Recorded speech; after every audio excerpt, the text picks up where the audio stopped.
Teman-teman yang terkasih, dalam hitungan 1-3 video ini akan diputar. Selamat menyaksikan dan semoga teman-teman merasa terpanggil. 3, 2, 1.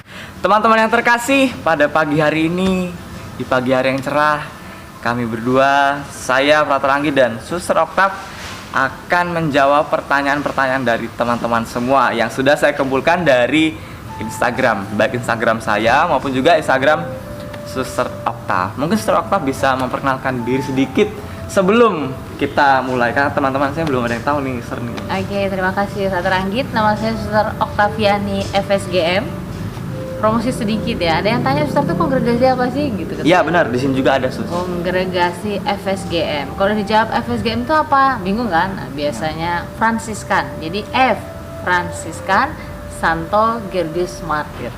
Itu Frater. Oke, terima kasih banyak Suster atas perkenalannya. Nah, jadi untuk teman-teman nih yang ingin kepo-kepo lagi tentang FSGM bisa hubungi Suster Oktav di mana, Suster? Instagramnya apa? Joelita. Joelita. Oke teman-teman, nah langsung saja kita masuk ke pertanyaan teman-teman. Saya sudah mengumpulkan pertanyaan-pertanyaan dari teman-teman semua yang akan kami jawab bersama untuk menjawab keingintahuan teman-teman semua. Oke Suster, kita masuk ke pertanyaan pertama dari @Livia Puspa. Ini OMK dari Margo Agung.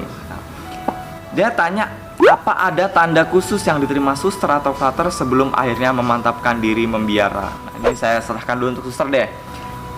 Tanda khusus wangsit gitu tidak ada. Yang pasti kadang-kadang gini, kalau kita punya suatu keinginan itu tidak harus selalu bahwa itu juga muncul setiap saat, tetapi kadang-kadang itu selalu teringat saat-saat tertentu. Jadi kayak kalau kita lagi sembahyang tiba-tiba ingat, kita lagi kumpul sama teman ingat. Jadi kayak kalau lagi jatuh cinta itu ingat terus. Nah, ingat terus. Jadi kan tandanya yang gitu aja sih. Jadi kok aku pengen jadi suster ya, terus tiba-tiba hilang. Terus balik lagi, kok pengen jadi suster ya, tiba-tiba muncul lagi. Itu udah menjadi suatu tanda yang kiranya juga, oh kayaknya ini ada sesuatu loh yang Tuhan mau atas diri kita. Itu sih pengalaman saya begitu, Frater. Berarti memang bukan dari tanda-tanda besar, bukan langsung blek.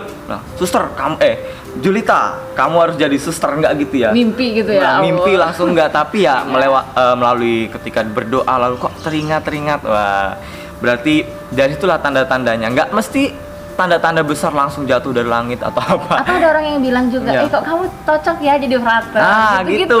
Bisa jadi juga.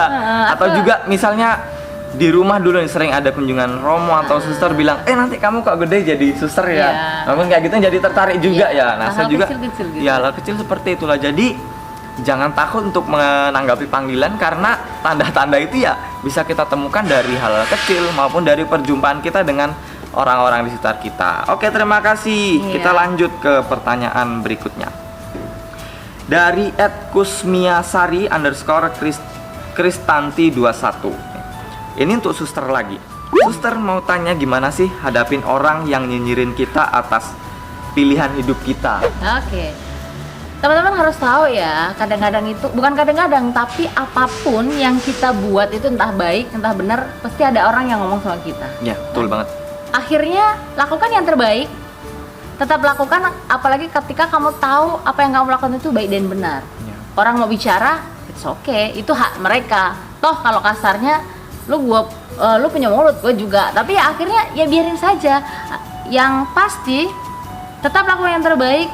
Perkara orang mau bicara apa, selama apa yang kita lakukan baik dan benar, pada akhirnya juga akan kelihatan mana yang baik dan benar. Iya, ya memang prinsipnya kita nggak bisa menyenangkan semua orang, tapi selagi langkah yang kita lakukan itu tepat dan sesuai dengan norma yang berlaku, lalu juga punya manfaat yang baik, tentu kita jangan ragu untuk melangkah terus meskipun menghadapi nyinyiran banyak orang, karena kita tahu bahwa orang juga punya mulut, punya pikiran masing-masing, punya ide masing-masing yang mungkin kadang kurang sesuai dengan kita. Makanya ya tetap berani meskipun menghadapi itu semua, karena keberanian untuk menghadapi tantangan seperti itulah yang membuka rahmat Tuhan untuk menguatkan diri kita untuk selalu melangkah dengan lurus. Nah, jangan hanya berhenti kata orang. Nanti takutnya kalau orang bicara ini, nggak jadi, ya habis, stagnan hidup kita. Jadi perbuatan baik kita atau ide-ide baik kita yang ingin kita munculkan itu ya nggak pernah muncul, karena kita sudah lebih dulu ciut ciut kata orang ini, seperti itulah. Oke, kita lanjut ke pertanyaan berikutnya. Terima kasih. Ini pertanyaan ketiga dari @Agnes Praptiwi. Berapa lama sekolah Romo apa dapat ijazah S1? Oke, ini saya yang jawab, Sir ya. Siap. Pendidikan calon imam dimulai itu bisa dari masa SMA. Jadi ketika lulus SMP lalu bisa masuk ke seminari menengah. Seminari menengah itu staraf SMA, di mana di sana kita menjalani pendidikan selama 4 tahun. 3 tahun itu untuk SMA reguler dan 1 tahun untuk pendidikan khusus di seminari. Nah, tapi bisa juga dari yang lulusan SMA masuk seminari, nanti tinggal menjalani pendidikan selama 1 tahun ya. Memang ada beberapa seminari itu ya, ada yang 1 tahun, ada yang 2 tahun, tapi itu prinsipnya. Kemudian setelah itu kita diberikan pilihan mau masuk imam diosesan atau menjadi biarawan, imam biarawan. Nah, itu pilih. Jadi memang kalau dari segi pendidikan sama, cuman kalau menjadi biarawan ada masa wasulan, nofis begitu, Sir ya. Baru nanti kuliah. Nah, memang kalau dihitung waktu dari awal sampai akhir itu mungkin belasan tahun. Nah, karena seminari menengah 4 tahun, lalu kalau saya diosesan tahun orientasi rohani 1 tahun, lalu S1 4 tahun, topper 1 tahun, S2 pendidikan teologi 2 tahun, lalu pendidikan pastoral 1 tahun, diakonat minimal 6 bulan. Nah, jadi itu udah belasan tahun. Tapi yang jelas untuk menjadi imam S1 itu jelas, S1 filsafat dan teologi. Lalu juga kemudian setelah topper itu melanjutkan pendidikan teologi selama 2 tahun. Dan itu ada beberapa kampus juga yang sudah disetarakan dengan S2. Ya, jadi memang rata-rata menjadi imam ya S1 atau S2 yang jelas. Tapi bukan berarti yang imam S1 nggak berkualitas, bukan. Karena memang hanya itu kan berkaitan dengan negara ya, tapi pendidikannya sama. Kurang lebih seperti itu. Kalau guyonan anak muda itu kata mereka ini kredit motor udah dapat gitu. Nah, kredit motor udah Lamanya maksudnya biaya. Karena kredit motor biasanya 6 tahun gitu. Iya, ya. 6 tahun. Ini 12-an tahun gitu. 12-an tahun udah dapat 2 motor. Atau kalau kreditnya 3 tahun berarti dapat 4 motor. Tergantung ya. Tergantung. Apalagi cash. Ya, kalau cash nggak bisa.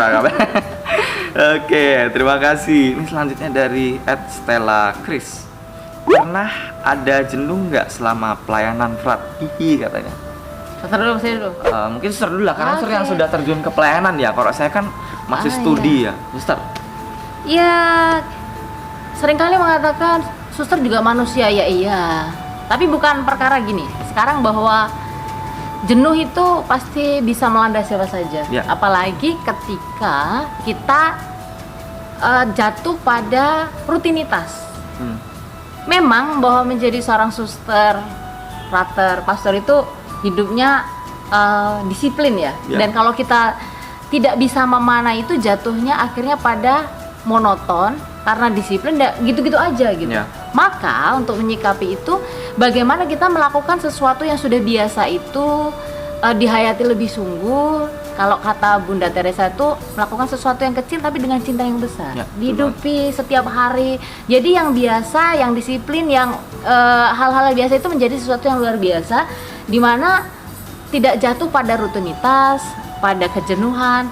Kalau jenuh berarti saya mencari sesuatu yang bagian. Misalnya saya seperti frater, hobi buat video yang Video sesuatu terus. yang bisa berbagi. Ya. Saya yang hobi olahraga, cari waktu gimana berolahraga gitu. Ya. Jadi bagaimana mengisi hari-hari itu dengan sesuatu yang bermakna untuk sendiri, untuk orang lain, dan menjadi berkat untuk banyak orang. Ya, betul banget ya. Tadi intinya tuh, sesuatu yang biasa itu kalau dilakukan dengan cinta yang luar biasa itu menjadi sesuatu yang wah, amazing. Pokoknya, mantep deh. Jadi meskipun menghadapi harian yang monoton, misalnya pelajar, ya setiap hari sekolah, belajar, tapi kalau dilakukan dengan cinta yang besar, dengan kesadaran juga bahwa ini menjadi bekal untuk masa depanku dan bisa menjadi ajang untuk pengolahan diriku menjadi yang lebih baik, nah itu pasti akan menjadi buah yang melimpah, Sir ya, di masa yang mendatang.